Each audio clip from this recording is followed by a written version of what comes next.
Eric, tie your laces properly, honey, Monica called over her shoulder as she glanced in the rearview mirror. The 7-year-old, dressed in his best polo shirt and khakis, fumbled with his sneakers, his small hands working clumsily but enthusiastically.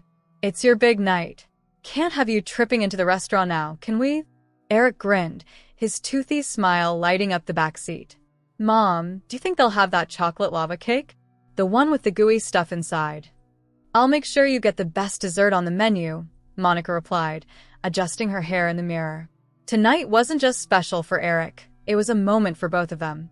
After months of grueling night shifts at the hospital and juggling bills, she had finally saved enough to take him to the fancy restaurant he'd been eyeing whenever they passed it. It wasn't just a meal, it was a small but meaningful celebration of how far they had come together. When they pulled up to the sleek, glass-fronted building, Eric's eyes widened. Whoa.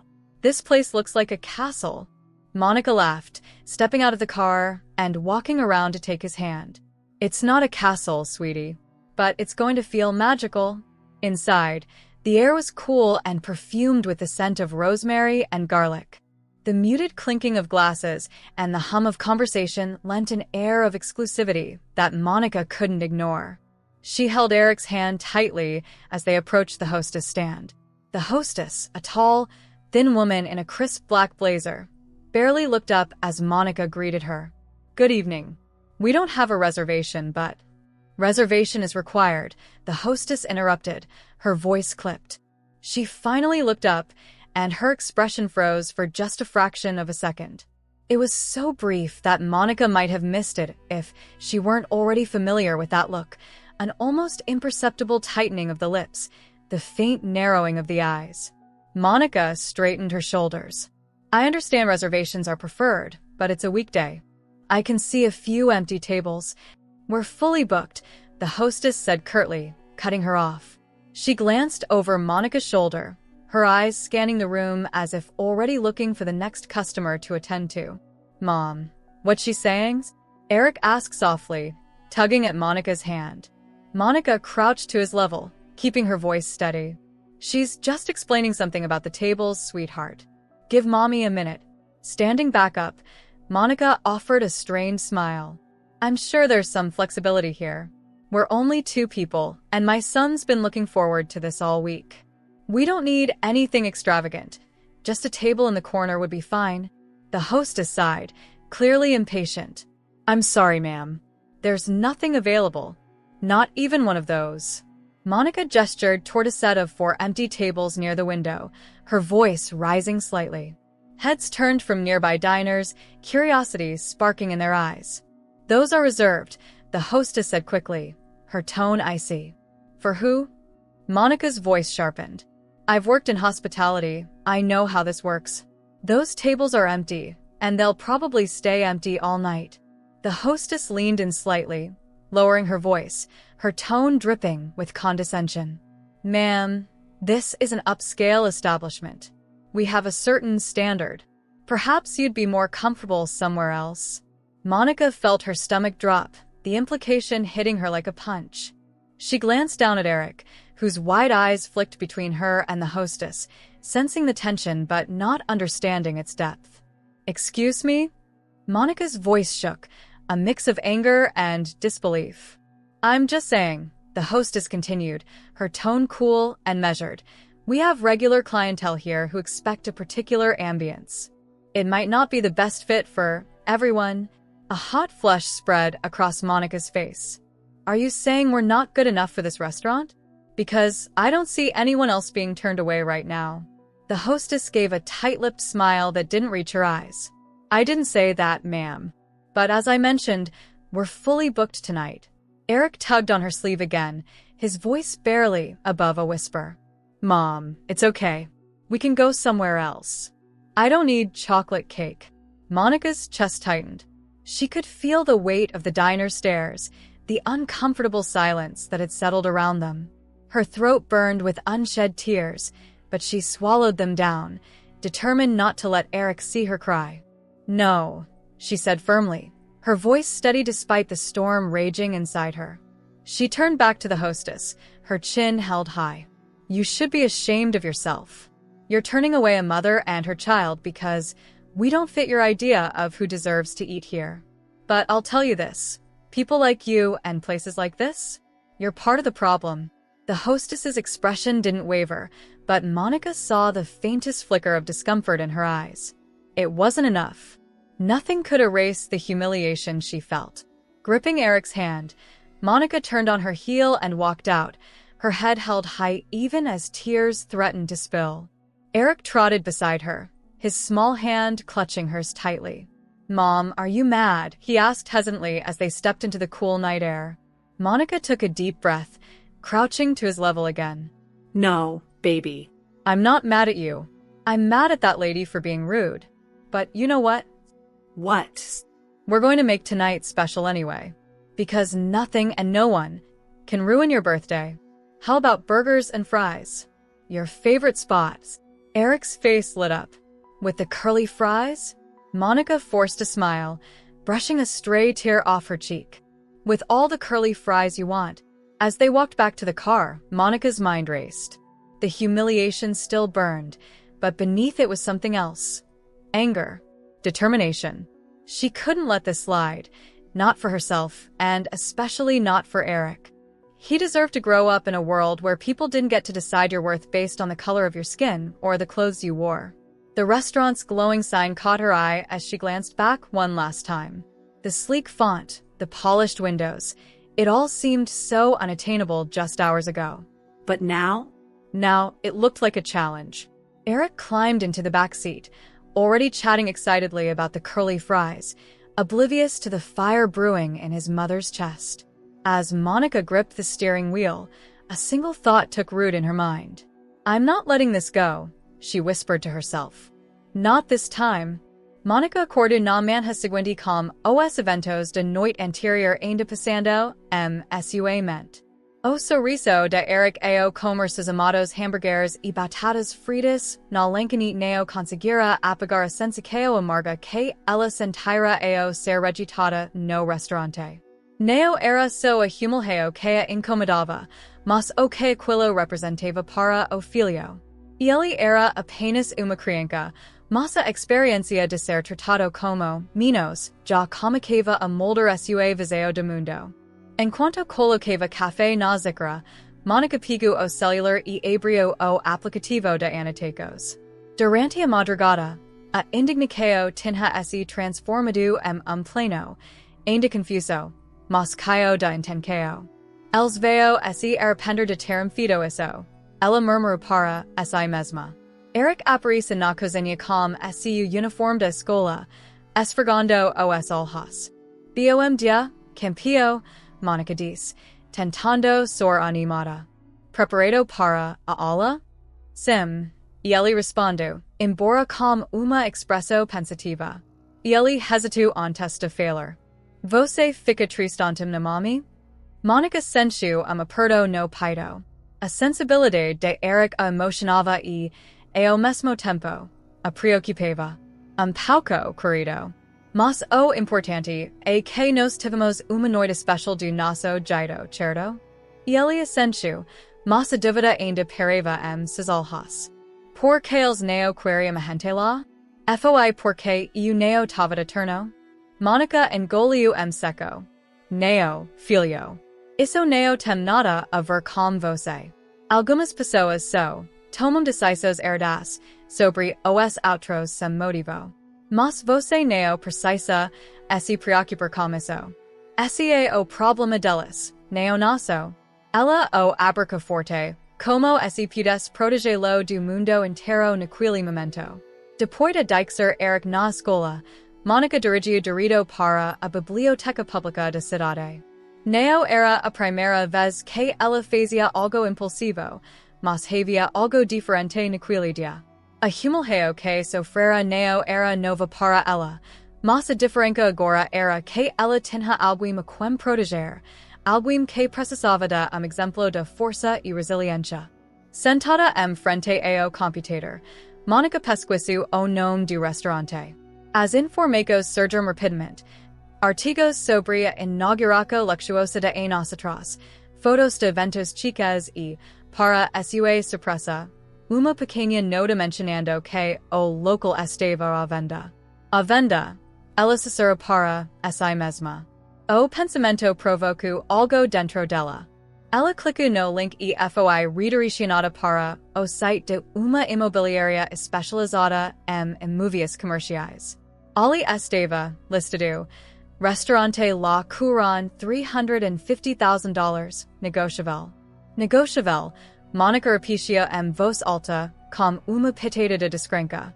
A soma parecia absurda para sua realidade, mas havia algo naquela palavra que a fez hesitar. Negociável significava que o preço não era fixo, que talvez houvesse uma chance, por menor que fosse. Ela pegou pedico de papel e cômico a fazer contas. Economias, possível empréstimo bancário, cardos de crédito. Seria insano, mas, ao mesmo tempo, algo cômico a crescer sua mente.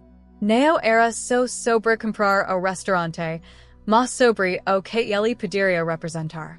Monica imaginou o local sendo transformado, mesas onde pessoas como ela e Eric seriam sempre bem-vindas, sem alheres de julgamento ou redras neoditas sobre quem merecia estar ali.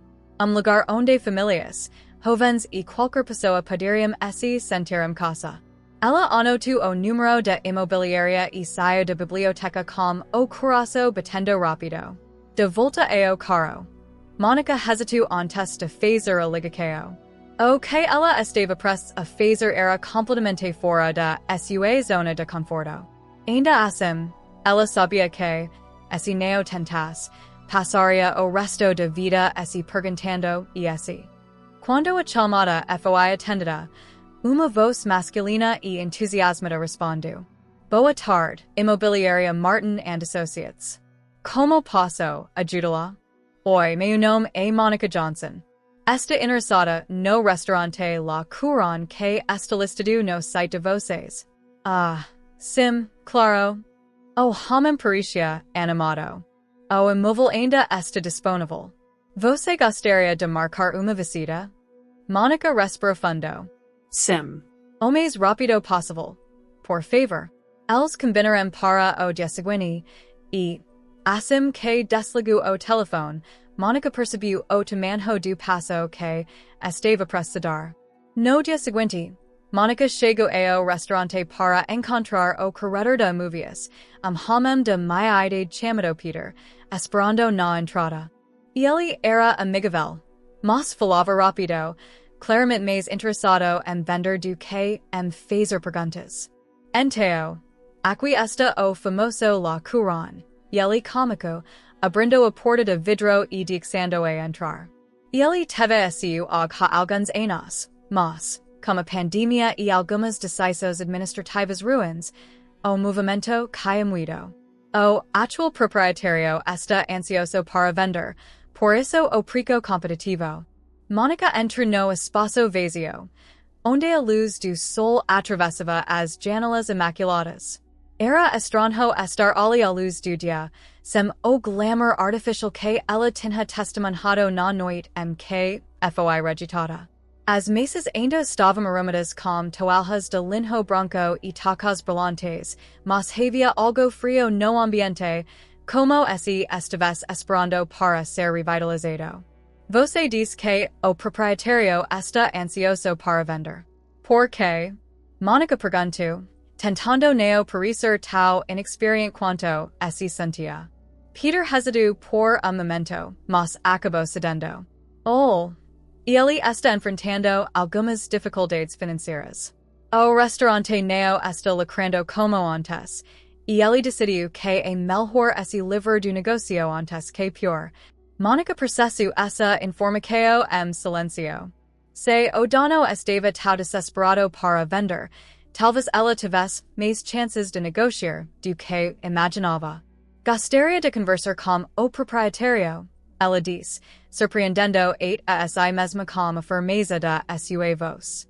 Peter piscou, como se não esperasse o pedido. Bem, isso é meio fora do padrão, mas posso organizar algo. Você tem certeza? Tenho. 2 dias depois, Mónica esteve sentada en uma pequeña sala de reuniões de imobiliaria, esperando pelo proprietario. Quando a porta se abriu, ela se surpreende com quem entrou. O homem era mais velho, talvez nos 60 e poucos anos, com cabelos grisalhos cuidadosamente penteados e terno que parecia caro demais para sua situação financeira. E ele exalava uma aura de arrogância, mas havia algo em seus olhos que o traía, uma mistura de cansaço e incerteza. Você é interessada no La Couronne? E ele perguntou, sentando-se à mesa sem estender mão. Sim, sou Monica Johnson, ela respondeu, mantendo o tom profissional.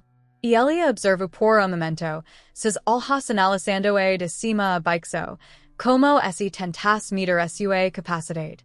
Então, por que você quer comprar meu restaurante? Monica cruzou as mãos sobre a mesa, sentindo o calor do desconforto subir seu pescoço, mas recusando a desviar olhar. Porque eu acredito que ele tem potencial.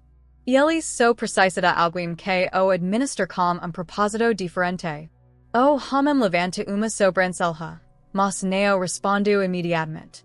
Havia algo nele que a incomodava, uma familiaridade que ela não conseguia identificar. Mas Monica ignora a sensação. Bem, e ele finalmente disse, eu estou disposto a vender para quem fizer a oferta certa.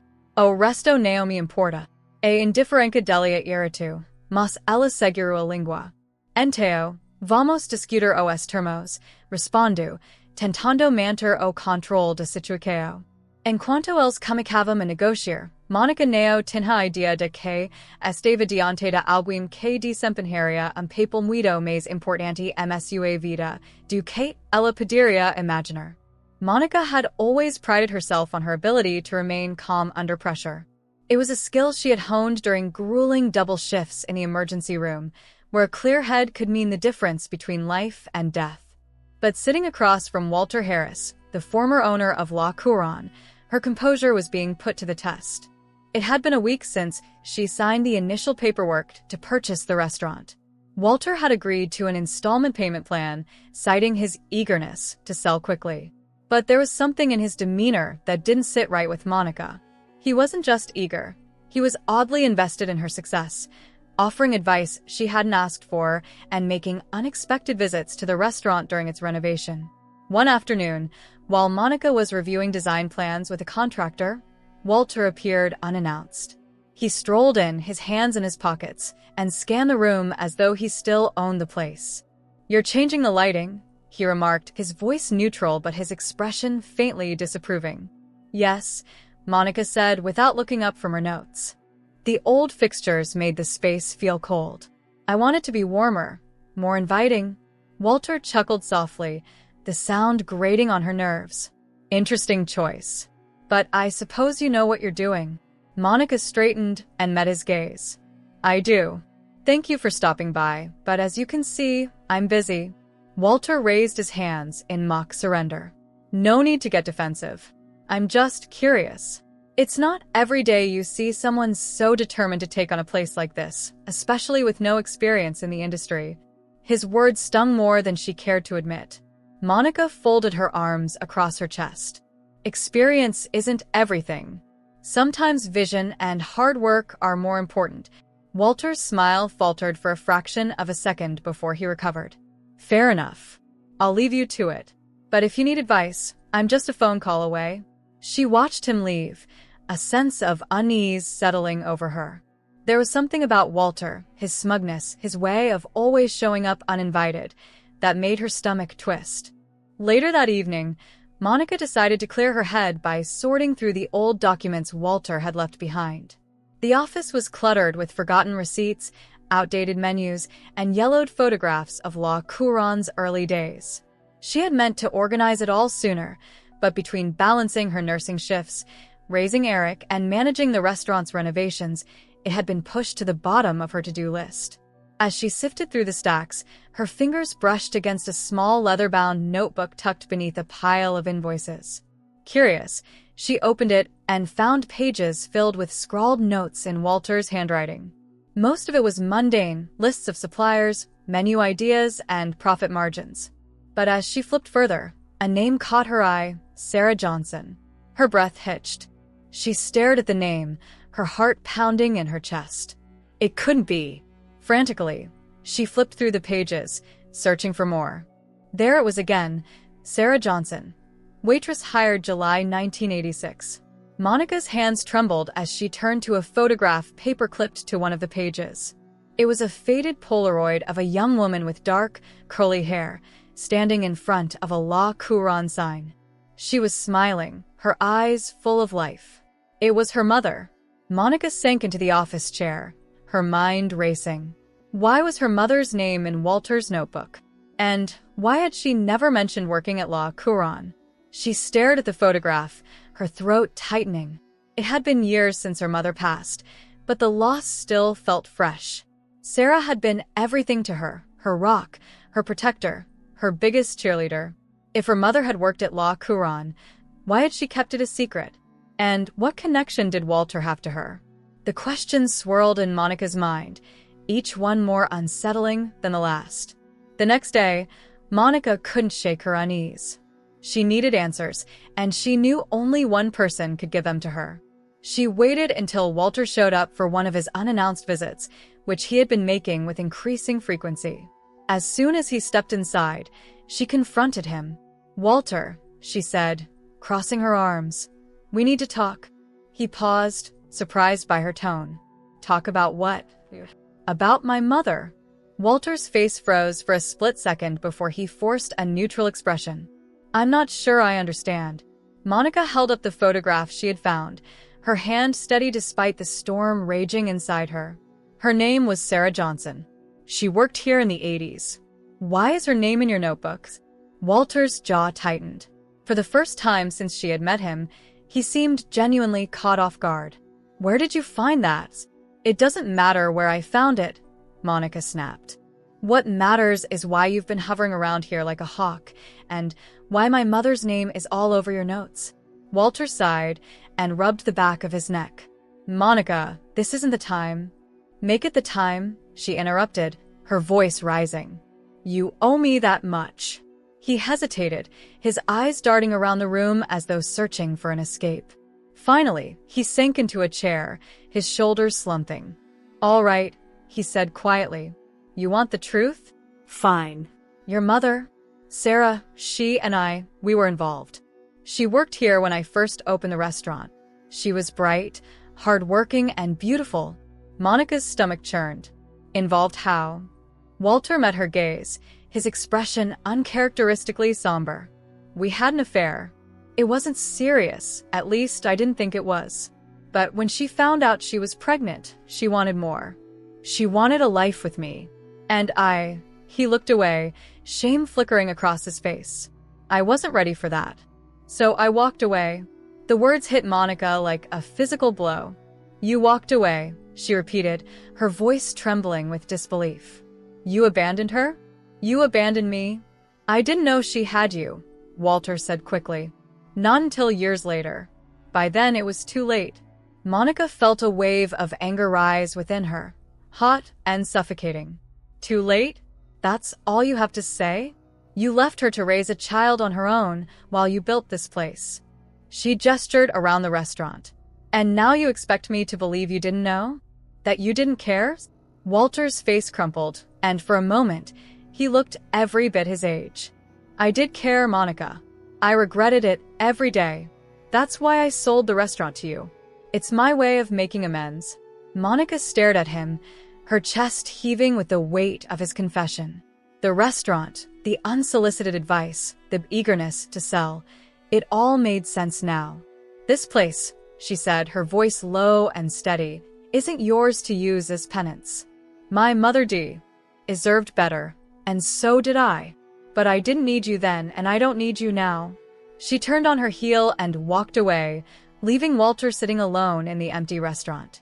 That night, Monica sat in Eric's room, watching him sleep. The anger still simmered beneath her skin, but there was something else too, a sense of clarity. Walter's confession had shaken her, but it also strengthened her resolve. La Couronne had been a symbol of exclusion and pain, both in her past and her present. But she would change that. She would turn it into something her mother would have been proud of, a place where no one would ever feel unwelcome again. As she kissed Eric's forehead and turned off the light, Monica whispered to herself, "This is for us, Mom." For everyone who's ever been told they didn't belong. The morning after Walter's confession, Monica woke up with a mix of emotions swirling in her chest. Anger was still there, raw and consuming, but so was determination. She had spent years building a life for herself and Eric without relying on anyone, and she wasn't about to let Walter's sudden presence or revelations derail her. She stood in the middle of the restaurant's dining room, surrounded by half-painted walls, exposed wires, and tables covered in protective plastic. It was chaos, but it was her chaos. And for the first time since signing the papers, Monica truly felt like the owner of this space. She took a deep breath, letting the scent of fresh paint fill her lungs. This place would become what she envisioned, a welcoming, inclusive refuge. Her phone buzzed in her pocket. It was a message from Keisha, her best friend and a fellow nurse, who had been her biggest cheerleader through this entire journey. "Keisha, girl, are you alive? You've been so quiet lately. Eric's good? The restaurant drama still crazy?"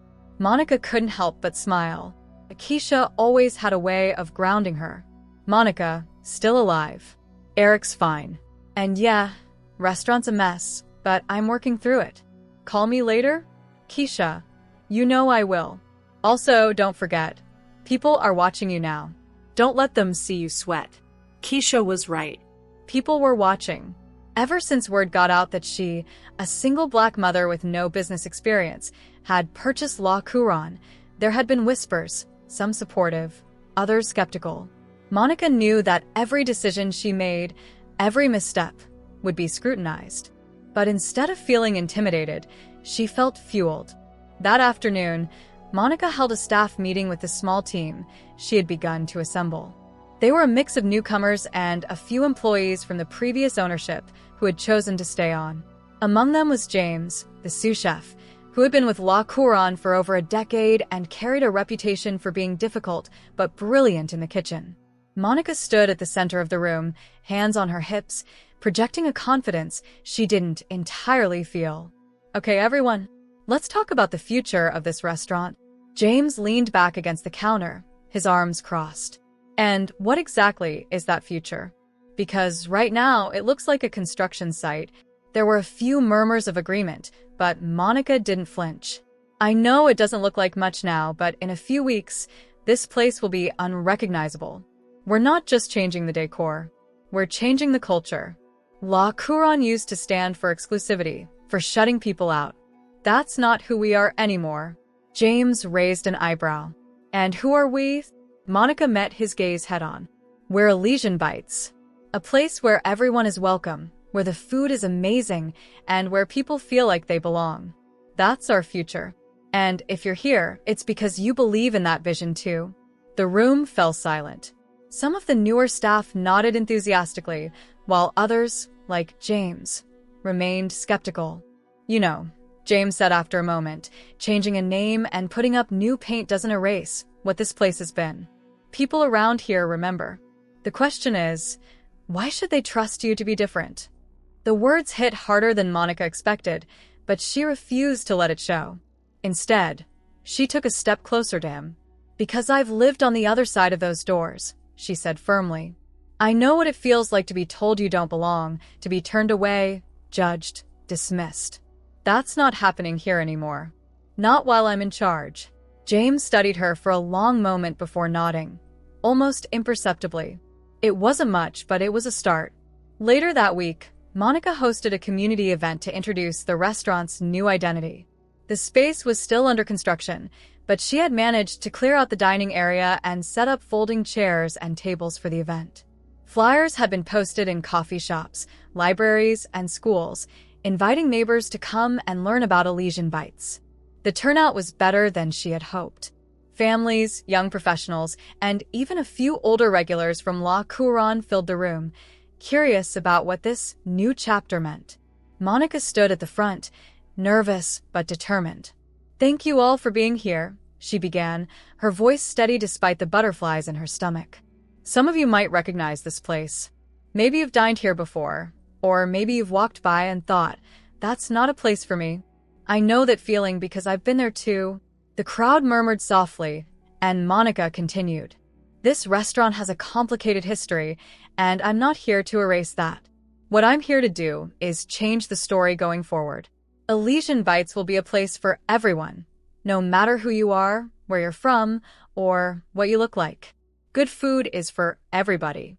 Community is for everybody. A round of applause broke out, and Monica felt a wave of relief wash over her. She wasn't sure if she had convinced everyone, but at least they were willing to listen. As the event wound down, Monica made her way around the room, chatting with guests and answering questions. One older woman approached her, her eyes sharp but kind. I used to come here every Friday night, the woman said. Back when my husband was alive. We loved this place, but after he passed, it just didn't feel the same. Too stiff. Too cold. Monica smiled warmly. I'm sorry for your loss. And you're right, it was cold. But we're working to change that. I hope you'll give us another chance. The woman nodded slowly, a small smile tugging at her lips. Maybe I will. But not everyone was on board. The next day, Monica received an anonymous letter in the mail. It was typed with no return address, and the words made her stomach turn. You don't belong here. This isn't your world. Quit while you're ahead before you ruin everything. Monica stared at the letter, her hands shaking. She wanted to crumple it up, to throw it away and pretend it didn't matter, but the words cut deep. For a moment, she felt the weight of everything pressing down on her. The financial risk, the public scrutiny, the whispers of doubt from people like James. But then she thought of Eric, of the way his face lit up when she told him about the restaurant's new name. She thought of her mother, who had fought so hard to give Monica a chance at a better life. She placed the letter on the counter and took a deep breath. This was bigger than her now. It was about proving that change was possible, that spaces like La Couronne could be reclaimed and rebuilt into something better.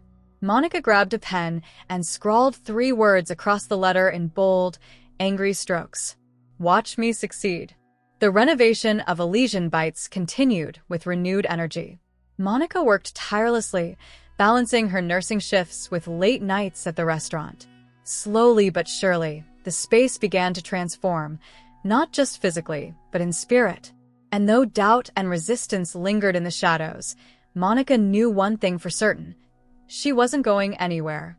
The grand reopening of Elysian Bites had arrived.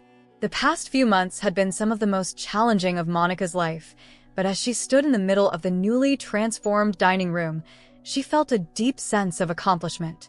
Gone were the cold, sterile tones of La Couronne. The space now radiated warmth, with soft lighting, vibrant artwork from local artists on the walls, and tables adorned with simple but elegant centerpieces. It was a space designed not just to serve food, but to nurture community. Outside, a line of curious customers stretched down the block. Word had spread through social media, neighborhood flyers, and local news stories about the single mother who had taken over one of Atlanta's most exclusive restaurants and turned it into something new, something for everyone. Mom. Eric ran into the dining room, excitement lighting up his face. There are so many people outside. They're here for us. Monica crouched down, hugging her son tightly. They're here for all of us, sweetheart. This isn't just about me. It's about them, too. He grinned, his missing front tooth making him look even more adorable.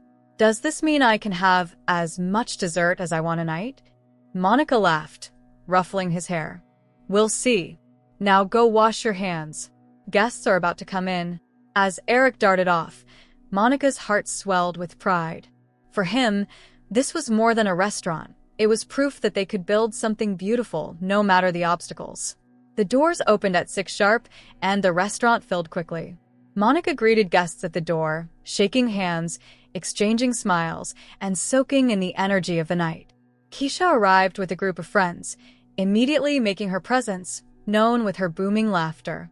Girl, this is gorgeous, Keisha exclaimed, pulling Monica into a hug. "I'm so proud of you. Don't make me cry on my big night," Monica joked, though her voice wavered. "I can't afford to smudge my mascara."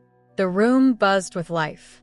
The new menu was a hit, featuring dishes that balanced sophistication with comfort: roasted vegetable risotto, Cajun-style shrimp and grits, and a chocolate lava cake that quickly became the night's most ordered dessert. Eric beamed every time someone asked for it, proudly telling anyone who would listen, "That's my favorite." As Monica moved through the dining room, ensuring everything ran smoothly, she spotted Walter Harris sitting alone at a corner table. His presence sent a ripple of tension through her, but she forced herself to approach him. "Walter," she said, her tone neutral. "I wasn't expecting you." He looked up, his expression unreadable. "I wasn't sure if I should come, but I wanted to see it for myself." Monica folded her arms. "And? What do you think?" Walter looked around the room, his eyes lingering on the diverse crowd laughing and enjoying their meals. "It's impressive," he admitted. "You've done something I never could." "That's because we're different," Monica said simply. "You built a restaurant to keep people out. I'm building one to bring them in." Walter nodded, his gaze dropping to the table. For a moment, he looked like he wanted to say more, but he remained silent. Monica hesitated before pulling out a chair and sitting across from him. "I've been thinking a lot about what you told me," she began. "About my mom. About everything." Walter's eyes flicked to hers, surprised. "I won't lie. What you did to her, to us, was unforgivable," Monica continued. "But I've also realized that carrying that anger around won't change anything. You can't go back and fix the past, but you can decide what kind of person you want to be going forward." Walter's throat bobbed as he swallowed. "I don't deserve your forgiveness." "I'm not offering forgiveness," Monica said firmly. "What I'm offering is a chance for both of us to move on. I don't want you hovering over me, trying to make up for what you did. And I don't want to waste any more energy resenting you. Let's just let it go." Walter stared at her for a long moment before nodding. "I can live with that." Monica stood. "Enjoy your meal, Walter. This will be the last time I comp your dessert," she added with a faint smile before walking away. By the end of the night, Monica was exhausted but exhilarated. Guests stopped her on their way out, thanking her for creating such a welcoming space. One woman, a mother with 2 young children, grabbed Monica's hand and said, "It's been a long time since I've felt comfortable bringing my kids to a nice restaurant. Thank you for that." It was moments like these that reminded Monica why she had taken this leap of faith. A few days later, Monica received an envelope in the mail. She recognized Walter's handwriting immediately. Inside was a handwritten letter and a check. The letter read, "Monica, I've thought a lot about what you said. You're right, I can't undo the past, but I can try to make amends in other ways. I hope this check will help you continue building what you've started. You're doing something extraordinary, and I'm proud to have played even a small part in it. Walter." Monica stared at the check, her breath catching. It was for $50,000. She folded the letter and tucked it into her desk drawer. She wasn't sure how she felt about accepting the money, but one thing was clear. Walter had finally taken a step toward doing the right thing. Over the following months, Elysian Bites became more than a restaurant. It became a cornerstone of the community. Monica partnered with local nonprofits to host free cooking classes for kids, hired single parents and young people from underprivileged backgrounds, and hosted monthly pay-what-you-can nights to ensure everyone could enjoy a good meal, regardless of their financial situation. Eric loved spending time at the restaurant after school, helping Monica greet guests and telling anyone who would listen that his mom owned the coolest place in town. One evening, as Monica locked up after a busy night, Eric looked up at her and said, "Mom, you're like a superhero." Monica laughed, her heart swelling with pride. "Why is that, baby?" "Because you make things better," he said simply. Tears welled in Monica's eyes as she crouched down to hug him. "You make me better, Eric." Standing outside Elysian Bites, Monica looked up at the glowing sign. The restaurant wasn't just a business. It was a testament to resilience, a symbol of what could happen when you refused to let others define your worth. As she held Eric's hand and watched the city lights twinkle in the distance, Monica whispered, "We did it, Mom. We really did it." And for the first time in a long time, she felt truly at peace.